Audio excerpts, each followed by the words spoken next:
Come explore the worlds of National Geographic video. This program is made possible by a grant from the people of Chevron. We're proud to bring new worlds to your world.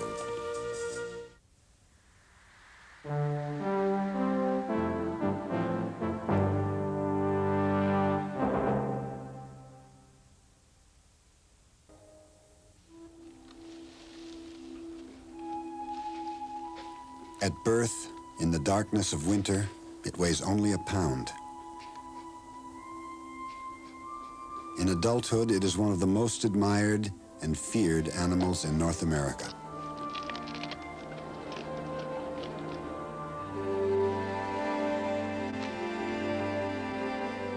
Its hearing is sharp. Its sense of smell so keen it can catch the scent of food miles away. It can sprint 50 yards in 3 seconds and run as fast as 35 miles an hour. It can bring down prey with a single blow of its paw. Ursus arctos horribilis, the grizzly bear. The grizzly is at odds with only one other species, man.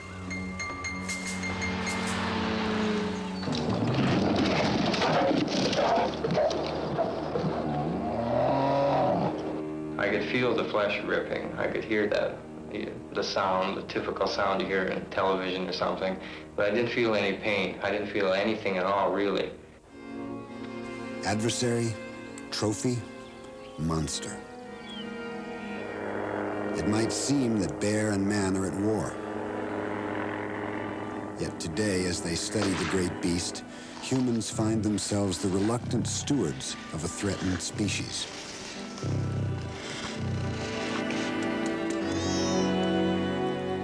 For thousands of years, the grizzly has captured the human imagination, and for some, it now dominates how they enjoy the outdoors.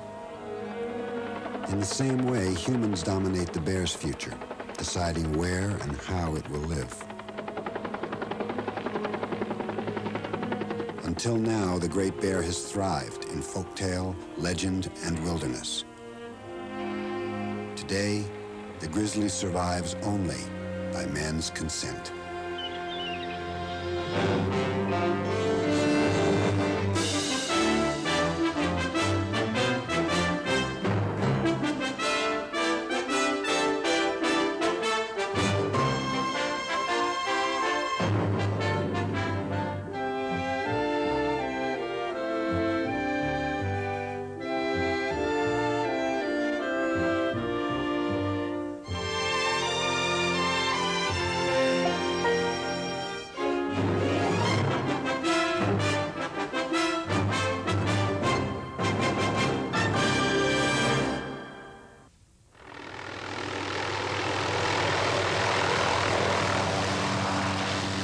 Researchers come to a land where time is old, where a way of life has been unchanged for thousands of years. 10 minutes by helicopter from Juneau, Alaska, is Admiralty Island. In times before, it was called Fortress of the Bears. Even today, 1,500 of the great animals roam these forests and alpine peaks. Up there, Vern. Let's see if we can get up the ridge. Yeah, looks like it might be a foul of the big cub. There's a nice set of tracks right there, Vern. John Shane and Vern Beyer of the Alaska Department of Fish and Game study the bears of Admiralty. Right there. Yeah, looks like they're using it.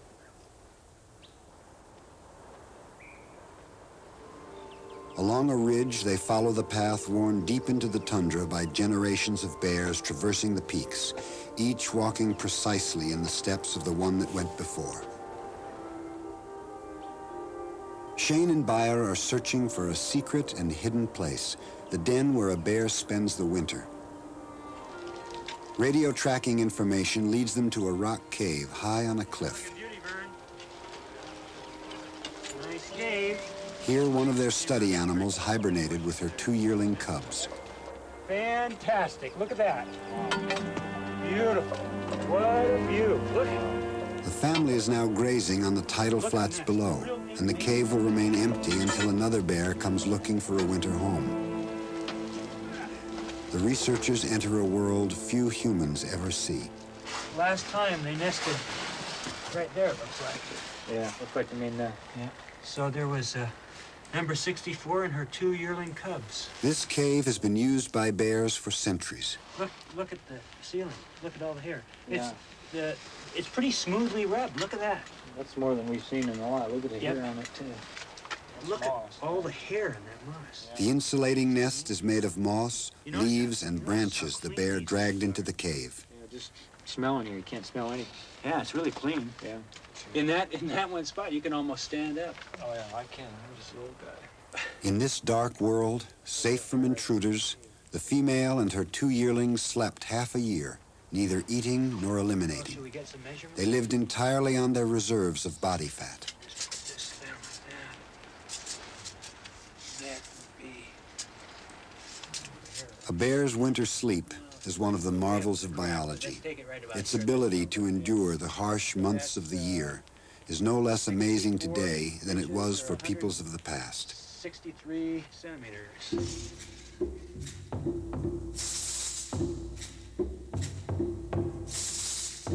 To the Indians of the Pacific Northwest, the grizzly was a spirit messenger, a source of power. In these rare pictures from the early part of this century, the grizzly is portrayed in ceremonial dances.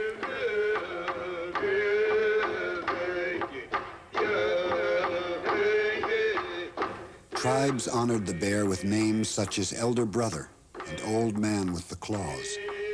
The grizzly could be the spirit helper of men, and there were legends of a human spirit inhabiting the body of a bear. The bear taught the ancestors what to eat and how to survive, but the secret of sleeping through the winter was never learned because man killed a bear before the lesson could be taught. In our world, the grizzly is made to be many things: a cuddly teddy bear and a walking nightmare, competitor with man and monarch of the forest.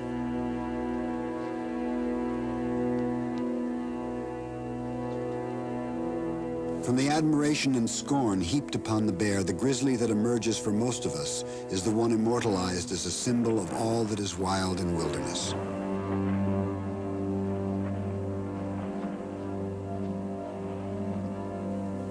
For an animal that roams so freely in the human imagination, most of us know surprisingly little about the real grizzly, even how it got its name. Instead, put on display is the animal's natural ferocity, celebrated and even romanticized.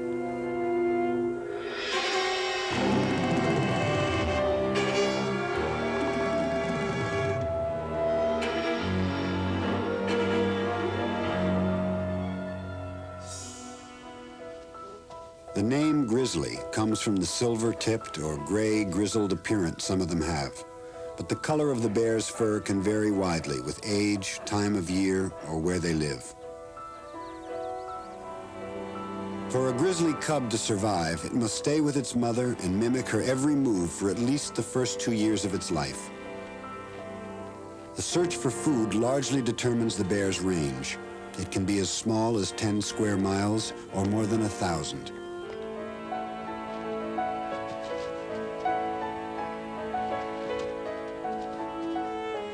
When it comes to diet, the grizzly is flexible and opportunistic. In early spring, there is the carrion of animals that died during the winter. Later, the occasional game it can catch. In the half year it is active, every meal the grizzly eats is preparation for the long months of fasting. In summer, bears that fish have a feast during the spawning run. They savor the delicacy of the fat-rich brains, skin, and roe, much more important than protein to tide them through winter.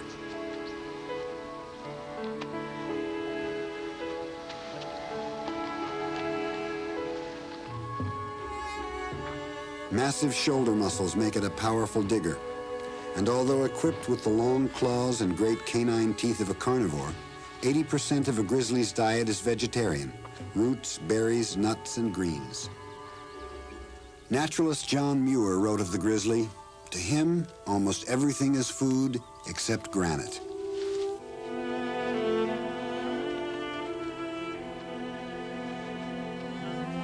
Mother and cub share a close bond.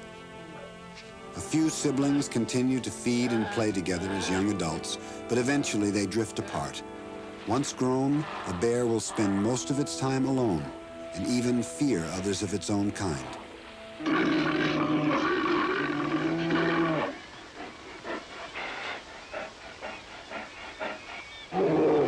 The ferocity of mothers defending their young is unmatched. It's a vital precaution. Males, on occasion, will make a meal of a cub.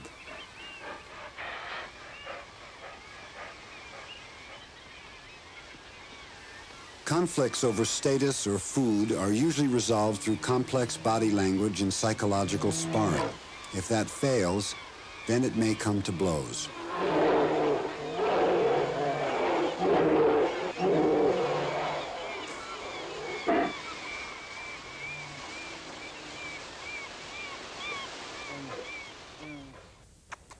Bart the bear is a 1,300-pound movie actor.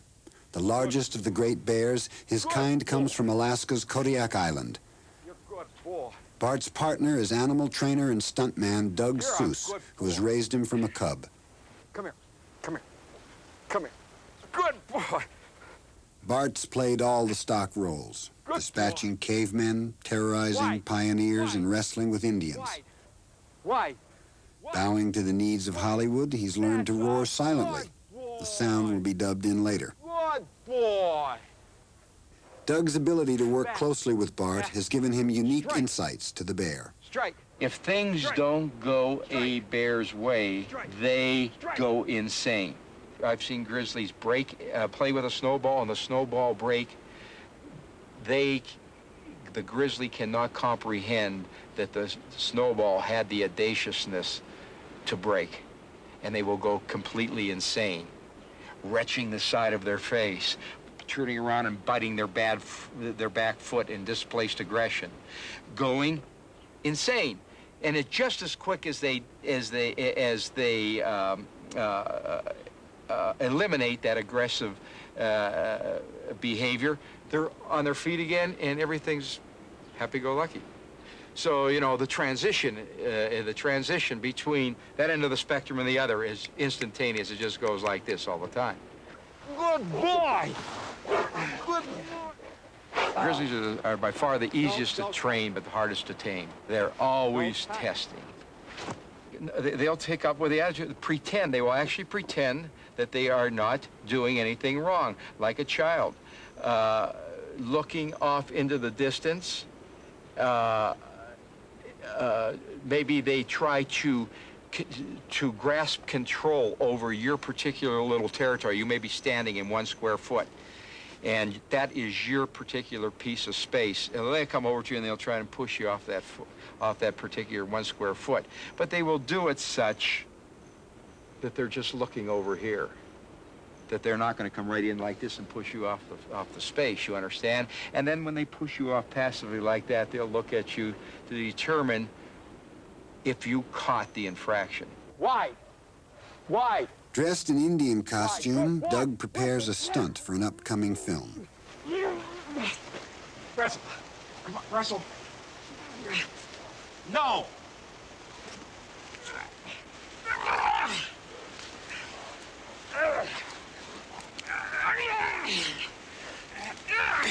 Good boy. Don't touch. Don't touch. Good boy. Good boy. Don't touch. Good boy. That's good. Don't touch. Good boy. Don't touch. Good. Don't touch.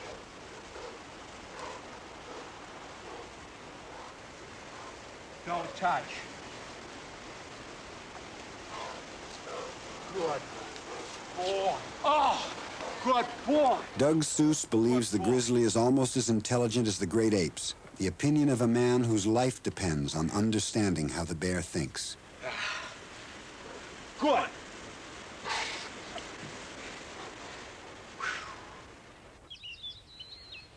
Newspaper headlines tend to portray the great bear as a bloodthirsty killer. Yet more people are struck by lightning than are mauled by grizzlies. The grizzly evolved in the open spaces of North America, where a quick counterattack with teeth and claws was the best protection when threatened. A bear's aggressive behavior is often in self-defense. Even so, when an unarmed human meets a grizzly, the outcome can be deadly, and the choice is with the bear. I had what has been sometimes referred to as a close encounter of the furry kind. And it happened in a totally unexpected way. Yellowstone Ranger Barbara I guess, Pettinga and her husband like were most scouting the people trail come for a from nature walk when they surprised a resting bear. These sorts of things happen to other people. 200 feet off to her right, Barbara saw a dead bison. Both of us had had some training and done reading about what kinds of things to be wary about in bear country. We knew we shouldn't stay in the area. We knew we should definitely not approach the carcass of the dead animal. But I was curious enough to want to know whether it had been fed on. Nearby was the grizzly that had been feeding on it. The bear charged. Her ears were flattened down along her head, and all of the hair was flattened, so she looked very, very streamlined, and she was fully stretched out, so she was coming fast. And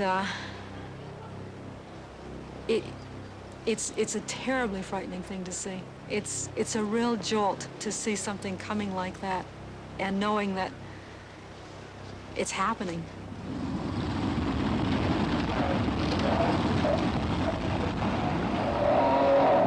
The next I knew, I was on the ground and the bear was on top of me, and she was moving around a lot, and I could feel the claws, either claws or teeth or both, I don't know which, and I was screaming, and my husband told me afterwards that I was yelling, "Oh no, oh no." And almost as soon as I realized that I was yelling, I also realized I had to stop, that my best chance was to play dead, which I did. And as soon as I became quiet, the bear left me. And as soon as she reached the top of the slope, she came racing back down again. She seemed to stop just downslope of me, and she hooked her claws under the uphill side of my body and pulled me over on my back. And she did it with enough momentum that I could use that momentum to get all the way face down again. I didn't open my eyes. I didn't look at the bear at all. And she did this 3 times. She just simply pulled me over onto my back. I rolled with it, rolled face down again, and then the bear left.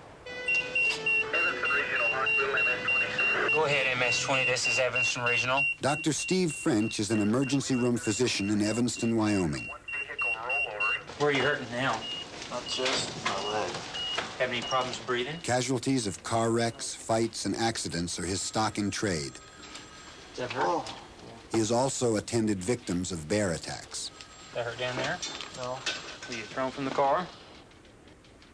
The remarkable thing about human-bear encounters is very few people get killed when there is actually an aggressive action. And there is a certain amount of ambivalence, I don't think there's any question, that a bear experiences when it sees a human. The vast majority of the time, as soon as a bear perceives a human's presence, either through smell, sight, or sound, it will flee the area, probably 9 times out of 10. Perhaps 1 time out of 10, it's going to approach that stimulus to see or identify what it is. Occasionally, it may even bluff charge a human. But of those times that it approaches a human, probably 9 times out of 10, it's either bluff charge or identity charge, so it'll come up, stand up, look at you, and then run away. So in fact, only about 1 out of 100 encounters result in the bear making contact with the human. And if the human doesn't fight, doesn't flee, and therefore excite that predatory instinct in the bear, and covers its the facial area, the abdominal area up, and doesn't fight and kick and be very still, the bear usually comes over, slaps around a little bit, maybe bites, and then as soon as it perceives as the threat is removed, it leaves the area. Those people that fight, and those people that try to get up and run when it's too late, tend to get the more serious injuries than those that lay still. Steve French has gained most of his knowledge of the grizzly in the field. Certainly, I started looking into the bear because I had an anger toward this species that hurt my species. When I learned more about the grizzly bear and studied it in its own environment, I found that it really doesn't care about us. It doesn't try to kill us. It doesn't stalk us. It really could care less about humans. And so now then, I have become a student of the bear, an admirer of the bear, a lover of the bear, and wish to do those things which I can contribute as a private citizen to help preserve the bear. Almost any day he's not practicing medicine, Steve and his wife Marilyn can be found hiking the hills of Yellowstone National Park, filming and photographing the bear. Through thousands of hours of observation, they are documenting the life history and behavior of an animal they feel is without equal in North America. To be out in the wild and to see a grizzly bear, to observe that grizzly bear living and doing its own thing is an experience that I cannot give you. I would like to think that I have the ability to go out and to teach and educate people to understand the bear as I do. But I think until a person actually goes out in the field, he still won't have the same empathy that I have for the bear. For Steve French, these films are a way to share that experience with those who will never see a grizzly in the wild. For the day may come, and not too many years away, when the bear that walks like man no longer roams North America.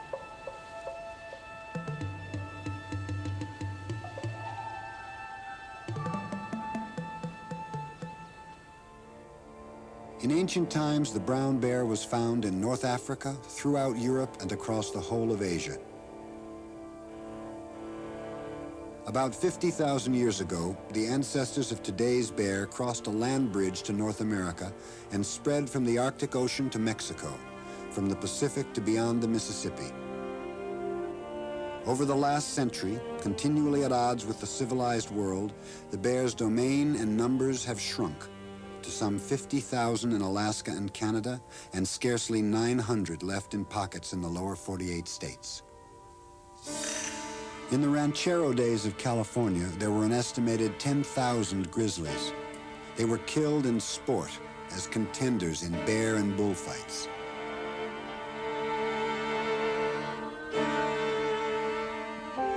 When the Yankees came west in search of prosperity, the grizzly was killed as a nuisance, pest, and public danger.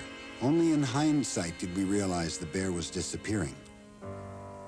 In 1916, the last grizzly in Southern California was shot while pilfering a beehive. The last grizzly in Arizona, 1935. Northern Mexico, 1957.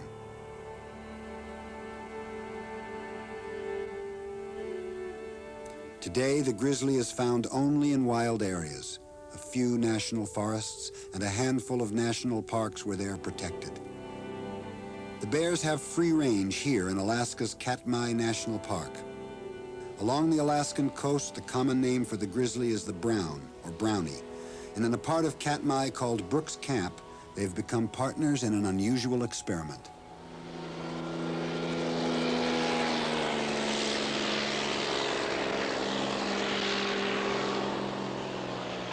Accessible only by boat or float plane, Brooks Camp is a fisherman's paradise. At the height of the season, planes line the shore of the lake with more than 50 people a day going after sockeye salmon, rainbow trout, and Arctic grayling.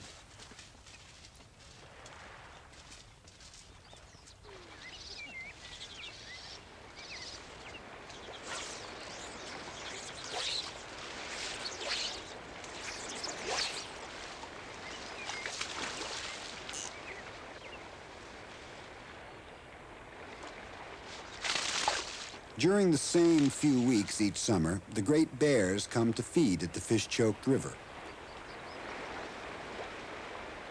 With bears and people fishing from the same stream, it is inevitable that they come close to each other, sometimes closer than is preferred.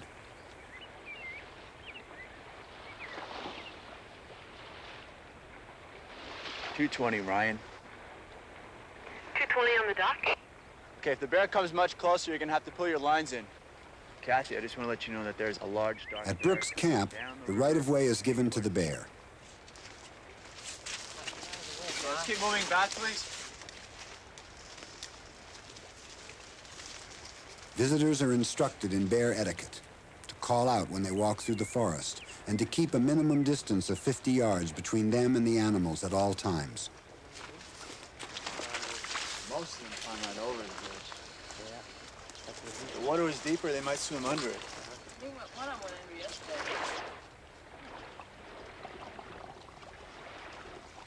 Several times a day, anglers are forced to become bear watchers until the bear moves on. Barry, Chris? Yeah, Chris at the tower. You know there's a bear right behind the cushion? Barry Gilbert is an animal behaviorist from Utah State University. He has come to Brooks Camp to observe the response of bears to the presence of people along the river. What about the 206?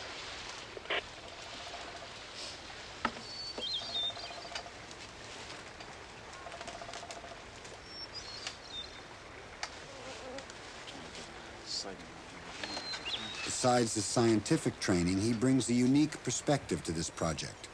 He was attacked by a grizzly some years earlier while conducting research in Yellowstone.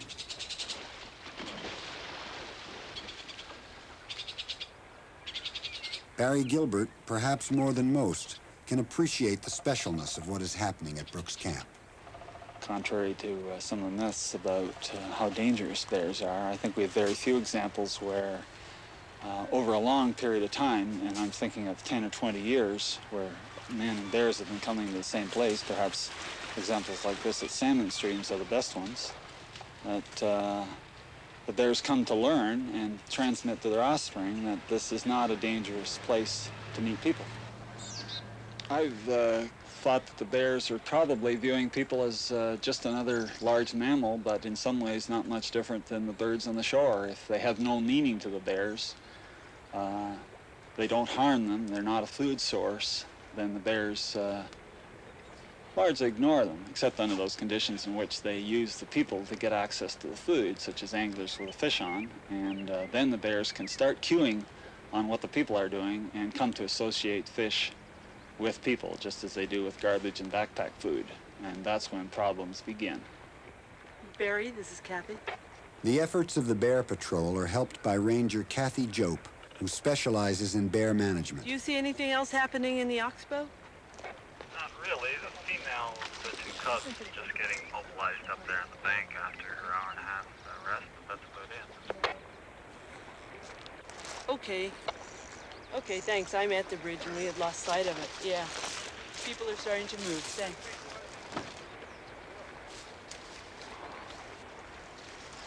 Why don't you snap the line and get the fish off? Huh? Snap the line and get the fish off. It's back way away from the edge.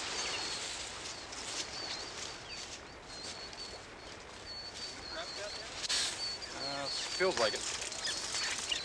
Just put the rod down. There it goes. Oh, that was not what I had in mind when I hooked him. People might be out in the river fishing, and yet if the people don't catch a fish, they always have grocery stores. Their survival doesn't depend on catching the fish. If the bears don't catch a fish, they don't have any alternative. I think here we're making a lot of effort to have this be one place where the bears can have the space.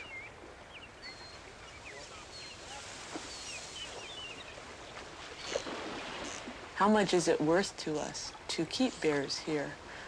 We've shown in the lower 48 that we know how to kill bears, but it takes a lot more effort to live with bears. Brooks Camp works in large part because of the effort by people to understand the bear, the constant vigilance of the rangers, and the bears themselves. It is a remarkable but fragile relationship, one that will be increasingly difficult to maintain as the popularity of the park grows.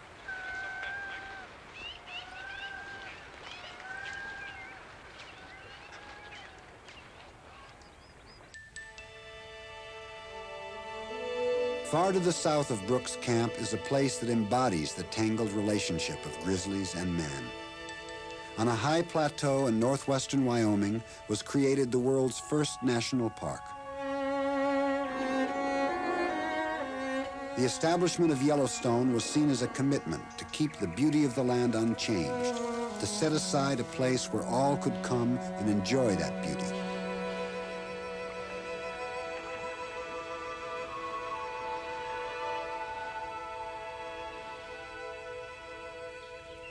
An estimated 200 grizzlies make their home in and around Yellowstone National Park. Hemmed in by towns, ranching, and resource development, Yellowstone is their refuge, yet they've been placed on the federal threatened species list because of their small numbers and the scarcity of reproducing females. Yellowstone National Park is the home for both grizzly and black bears. You're a visitor to the home of these wild animals. Simple precautions will help ensure About 2 million people come to Yellowstone each year. At the height of summer, more than 25,000 people a day enter the park, most of them hoping to see a bear. When a bear is present, always stay inside your car or trailer. The tie between bears and humans in Yellowstone is complex. It goes back almost to the park's founding in 1872. Inquisitive opportunists, grizzlies and smaller black bears were soon attracted to the garbage thrown out. It was an easy and plentiful source of food.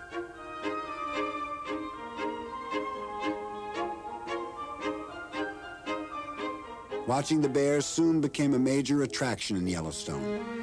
In the 1920s, naturalist talks were given at the feeding ground near Old Faithful.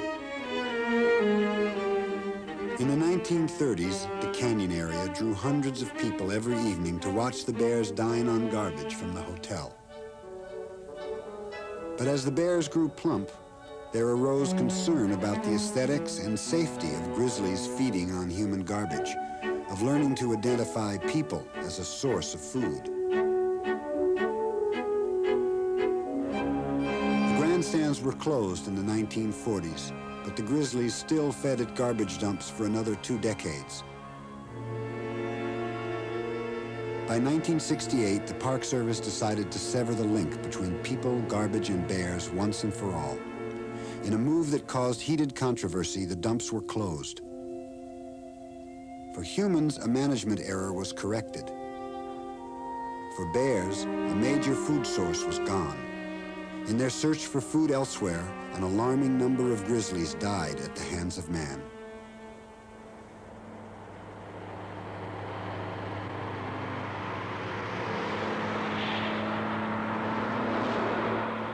The garbage dumps are now part of park history.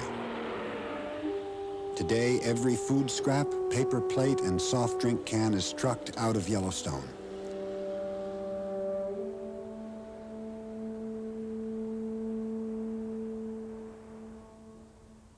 Now the grizzlies are self-sufficient, wild and natural bears.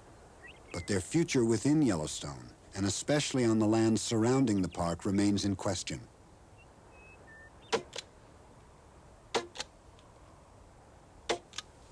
Great effort is taken to keep grizzlies and people apart. The enormous popularity of wilderness now presents the biggest threat to Yellowstone bears. We'd just like to remind you that we've had grizzlies in the area all day today. Perhaps you've heard that. No. And to be very careful. We've had grizzlies near this campground off and on all summer, but we know that she's very near the campground tonight, so we're real concerned with food storage and smells and odors of food. So for your safety, we do require that you store all your food, cooking gear, coolers inside your vehicle overnight or when your camp is unattended. Our key to keeping this campground safe is keeping it very clean. So we appreciate your cooperation with that. Okay? Thank you. Thank you. Good night. Good night. Backcountry Situation Report Update for August. In the Bear Management Office at Park Headquarters, a constant balancing act is in progress.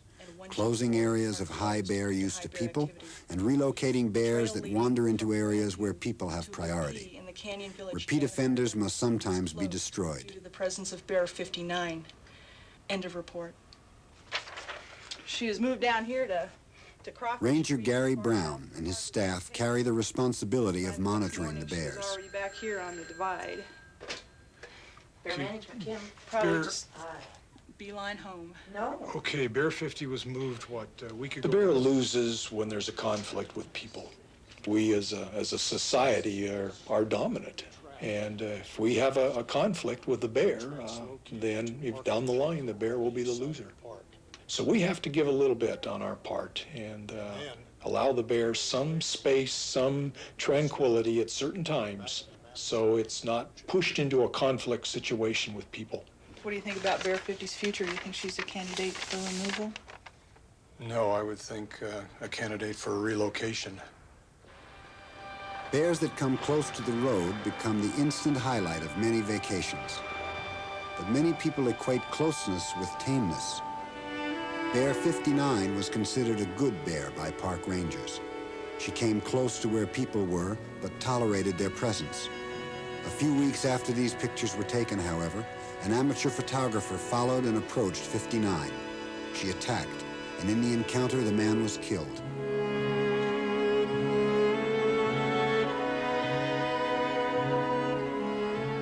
As a result, 59 was shot, one of 3 Yellowstone females killed by humans that year.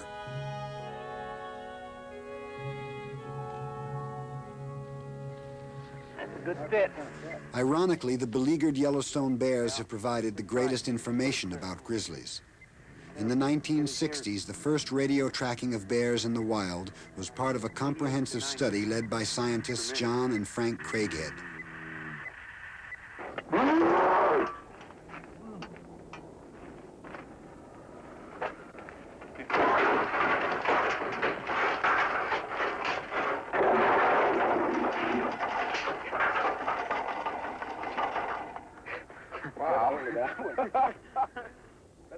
The Craigheads were also among the first to sedate a bear to study its physiology.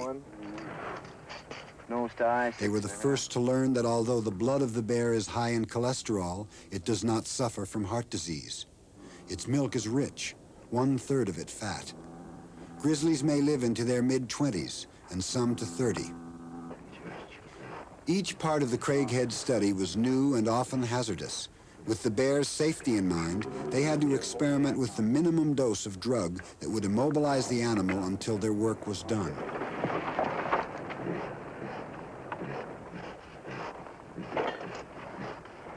Wanna try tag? I don't know. We'll try it, but let's try it. See. Let's get one in and then. You got a good cut? Watch it.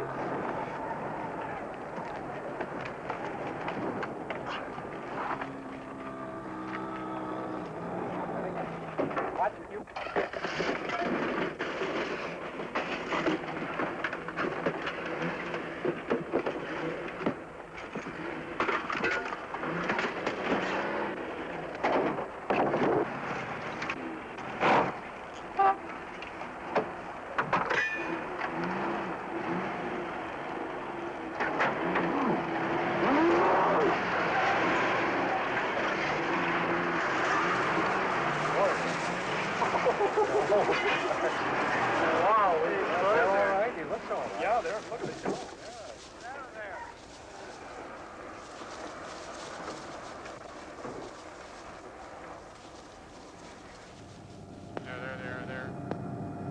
Today, John's son Derek works with his father on a new study of the bear.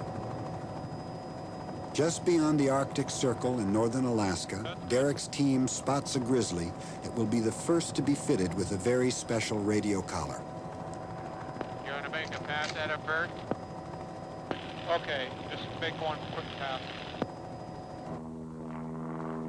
We can turn him around so we're into the wind. To dart a running bear from a helicopter requires an agile pilot and a marksman's skill. Maybe a real good bear.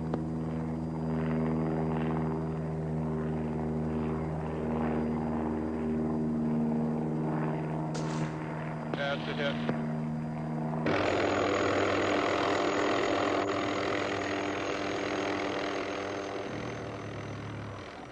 Derek carries out procedures standard in bear research. For estimated age, I'm going to give her... First, the female is given a physical examination to determine her age, reproductive condition, and overall health. 15. Nick. A healthy female usually has her first litter at age 5½ or 6 and continues to bear young into her 20s. 58. This female, free of her latest cubs, is ready to mate again this year. Amazingly, an egg fertilized in June will be carried in suspended animation until she dens in late fall. The embryo will develop during hibernation.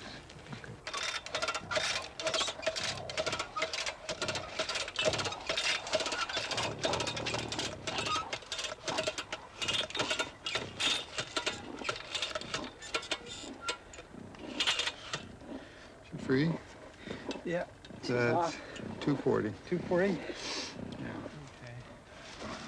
The small package on the collar contains a transmitter that talks to a satellite in orbit. The satellite relays back to Earth information about the bear's location. If you can just slip it over its head, it usually means it's as loose as it can be without coming off. The device can also record and send data about the surrounding temperature and whether the bear is active or resting.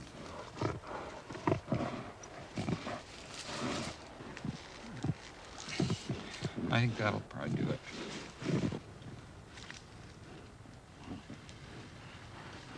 Looks pretty good. Okay. Soon the female will regain consciousness, but already she is sending information that may prove invaluable to our understanding of her kind.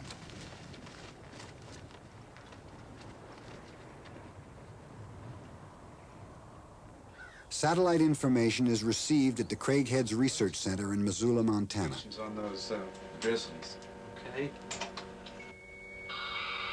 John and a colleague are able to track a bear that is thousands of miles away, day or night.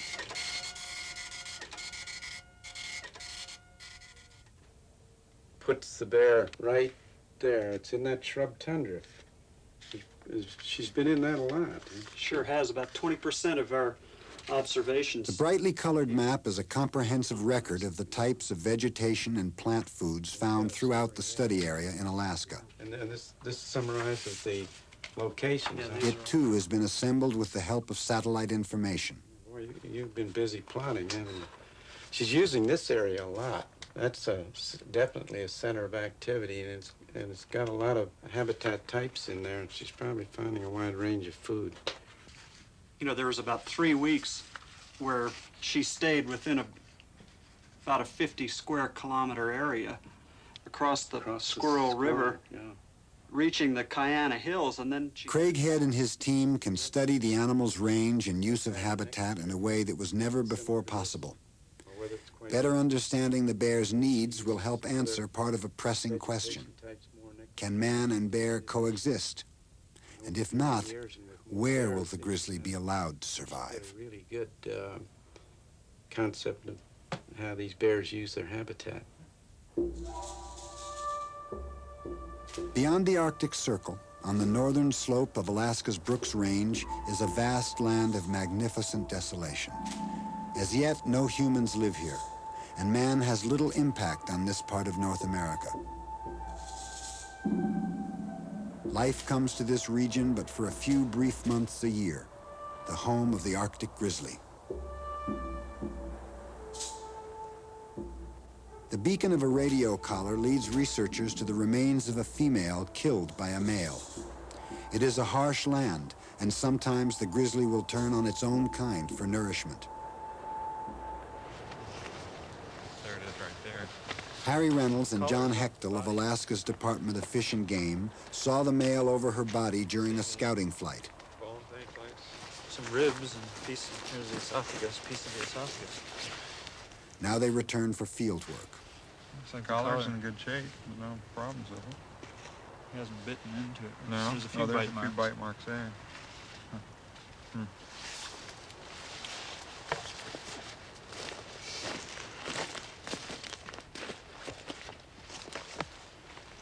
No bones inside. I think so. Some ribs.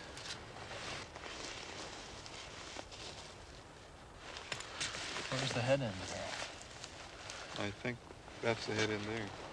She should have had cubs this year, and I think maybe she was protecting the cubs. and let the male get too close to her, and he killed her.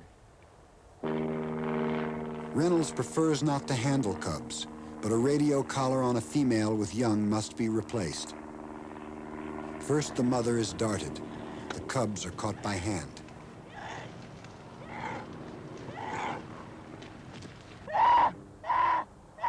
Though only 4 months old, the cubs have the teeth, claws, and temper of a grizzly. Now they become the youngest members in the study group. The information gleaned from the research in the far north is full of bleak statistics. Females have their first offspring late, at about age 8. During their adult years, they may bear 4 litters with 2 cubs each. Of these, half will perish in the first year of life.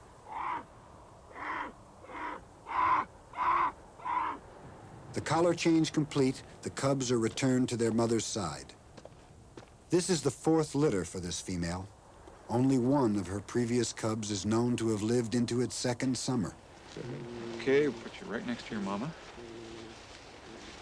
When you wake up, know right where she is.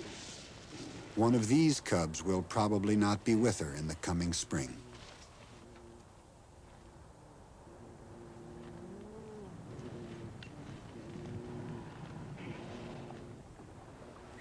Southwest of Anchorage on the Alaska Peninsula is an astounding place where the bear is pressured neither by the environment nor by man.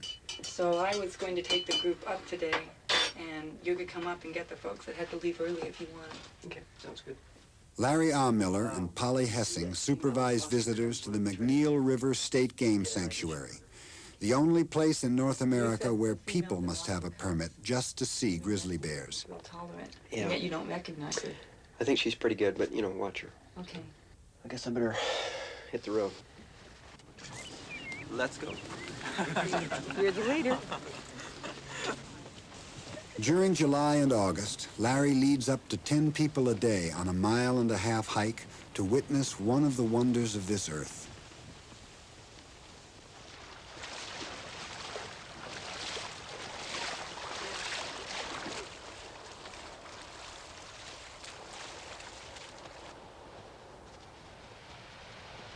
Selected by lottery, some of the campers have come from halfway around the world to visit the falls on McNeil River.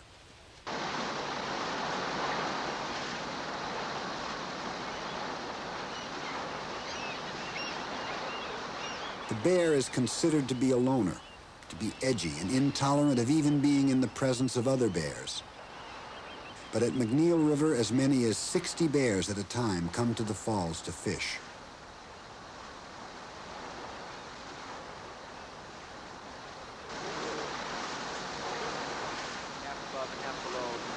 Slowly. It may not look like it now, but the bears are very aware of us. Lots of bears will be coming close, but don't get too concerned. The thing not to do is to move fast, especially to move fast away from bears. I'll be watching everything. Every year, the salmon swim upstream from the sea to spawn. Every year, bears come to the river to feast. And every year, for the last 3 decades, people have been treated to a rare spectacle. Equipped with photo and video gear to record this once-in-a-lifetime experience, they often look more like a press corps than visitors to a wildlife wonder.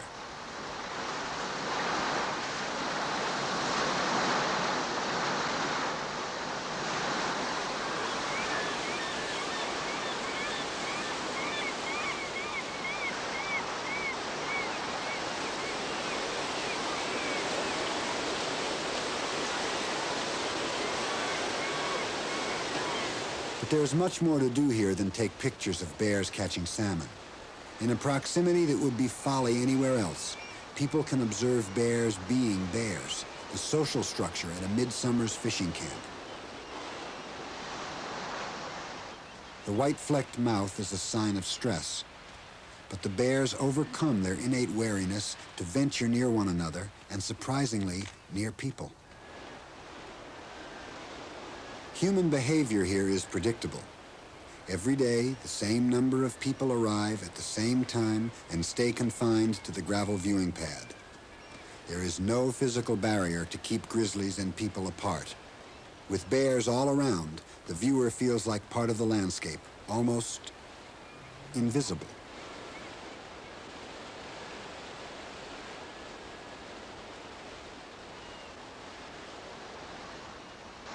The atmosphere is one of conscious tolerance. Large adult males that normally would confront one another fish side by side. And two 12-year-olds, long past the wrestling matches of youth, have a playful tussle.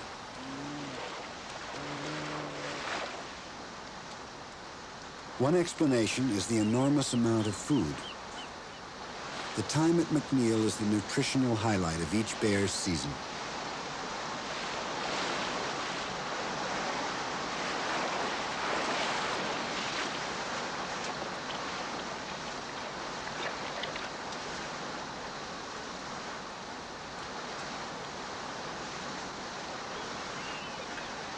An adult can easily put away as many as 15 salmon a day.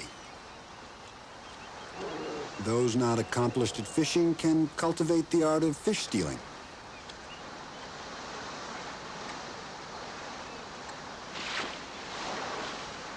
There are so many salmon that the urge to catch them goes on, even when there is nowhere left to put them.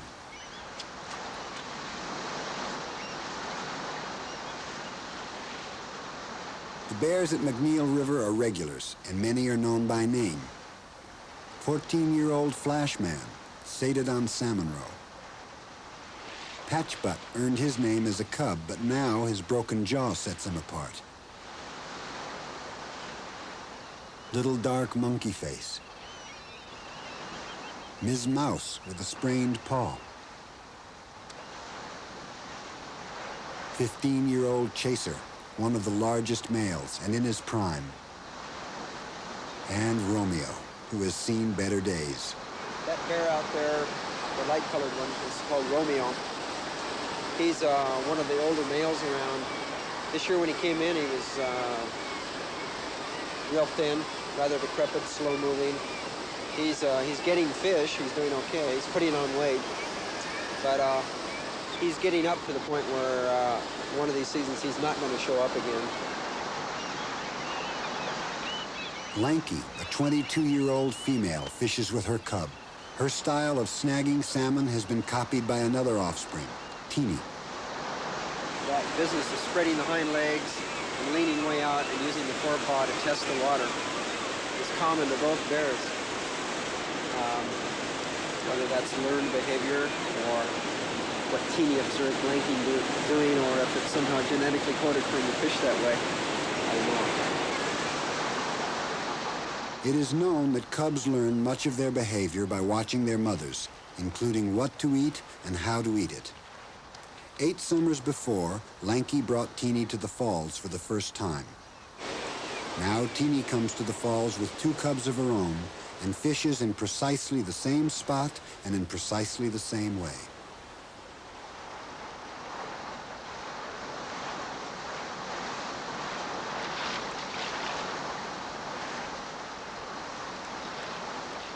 There's another lesson the young learn at the falls, perhaps the most valuable of all: how to be together with other powerful, potentially aggressive animals.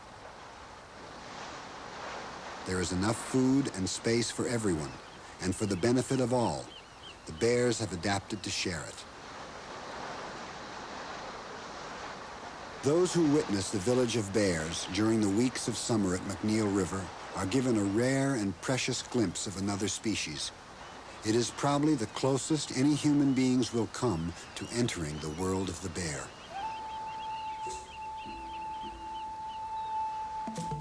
Alaska has been called America's last frontier, and it is here, perhaps, that the future of the grizzly will be decided. Parts of Alaska may never be developed, and those may prove the bear's last strongholds. For elsewhere, a familiar pattern has already begun: the clear-cutting of old-growth forests, the coming of resource development that will alter the face of the land forever, and where once there was only meadow, the appearance of homesteaders' cabins.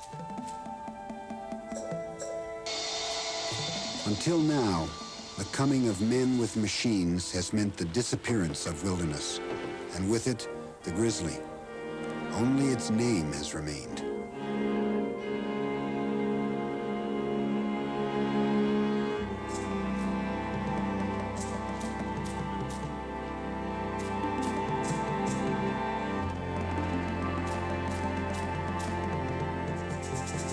In the old legend, it was the bear who taught man how to survive.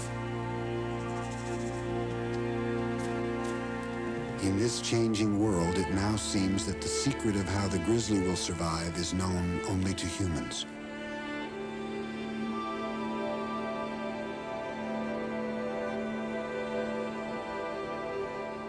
Now the snow comes.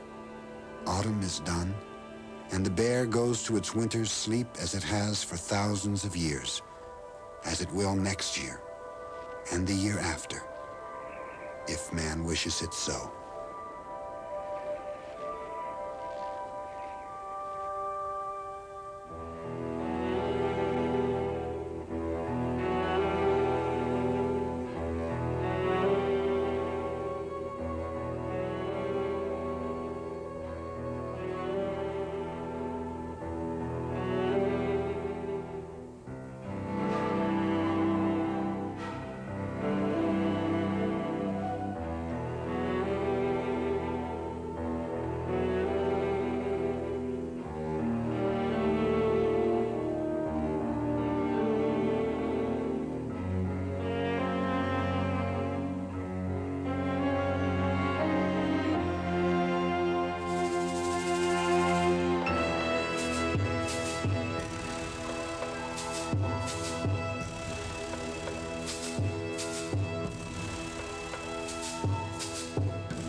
Your journey was made possible by a grant from the people of Chevron.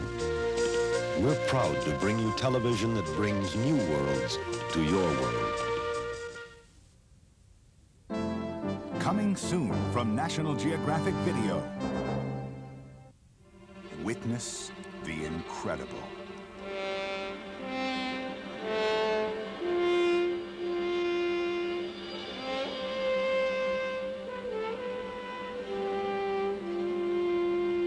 At the speed of a shutter, we find a miraculous landscape where time stands still, where the minute become monstrous, where the brilliant and the breathtaking combine in a dazzling kaleidoscope. Journey with National Geographic beyond the naked eye. Enter the invisible world.